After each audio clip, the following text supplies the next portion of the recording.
నమస్కారం న్యూస్ 9 టీవీకి స్వాగతం. అసలు ముచ్చట ఏందంటే మల్యాల ఎక్స్ రోడ్ కాడ పరిస్థితి ఆగమాగంగా తయారైంది.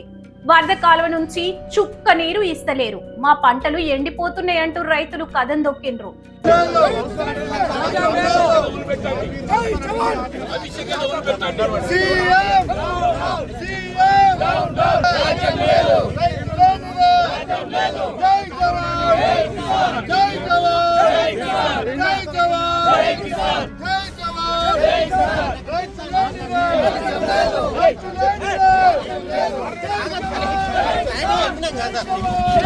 కూర్చోడే కారణం నువ్వు అంటున్నా. నేను మా పాత్రితో అందరు కూడా ఏదైతే వాళ్ళ సాక్షులు, నేను కార్లో స్టేట్ పోతుంటే ఏదైతుందో నేను రైతులు ఏదైతుందో వాళ్ళు ధర్నా చేస్తే మీరు బలవంతాలు లేపితే వాళ్ళకి అదే సంఘీభావం తెలిపే హక్కు నాకు లేదా?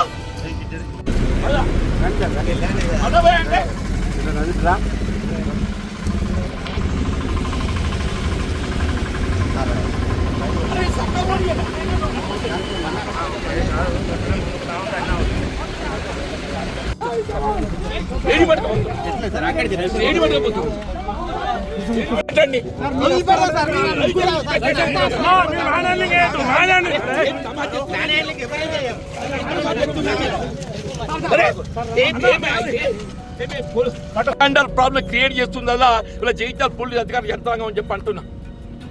మీరు రోడ్డు మీద కూర్చుంటామని చెప్పంటే వాళ్ళే బాధ్యత వహించాలి.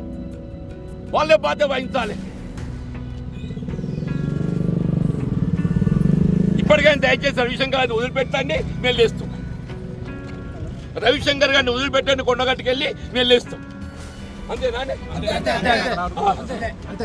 రవిశంకర్ గారిని వదిలిపెట్టండి. ఎక్కడికక్కడ రోడ్ల మీద బైఠాయించారు. సర్కార్ మీద గరంగరం అవుతున్న రైతుల దెబ్బకు కరీంనగర్ జగిత్యాల మెయిన్ రోడ్డు మీద బండ్లన్నీ బార్లు తీసినాయి. కిలోమీటర్ల కొద్దీ ట్రాఫిక్ జామ్ అయిపోయి రాకపోకలు ఫుల్ బంద్ అయినాయి. ఇక అసలు లొల్లి ఇక్కడే షురూ అయింది. రైతన్నలకు అండగా ఉందామని బయలుదేరిన Congress senior leader T Jeevan రెడ్డికి పోలీసులు ఎక్కడికక్కడ బ్రేకులు వేసిండ్రు. బీఆర్కే ఇంజనీరింగ్ కాలేజీ కాడ ఆయన కాన్వాయ్ ని అడ్డగించి అరెస్ట్ చేసి స్టేషన్ కు తరలించిండ్రు. దీంతో ఒక్కసారిగా వాతావరణం మరింత హీటెక్కింది. కాంగ్రెస్ కార్యకర్తలు పోలీసుల మధ్యన తోపులాటతోటి ఆ ఏరియా అంతా హైటెన్షన్ నడుస్తుంది. ఇప్పుడు పబ్లిక్ లో వినిపిస్తున్న సవాల్ ఒకటే, నీళ్లడిగితే అరెస్టులు చేస్తారా? ప్రాజెక్టులున్నాయి, కాల్వలున్నాయి, కానీ పొలాలకు నీళ్లు ఏడబోయినాయి. రైతుల పక్షాన మాట్లాడేటోళ్ళ గొంతు నొక్కే కుట్ర జరుగుతుందా? జీవన్ రెడ్డి అరెస్ట్ తోటి సర్కార్ కు ఏం మెసేజ్ ఇవ్వాలని చూస్తా ఉంది?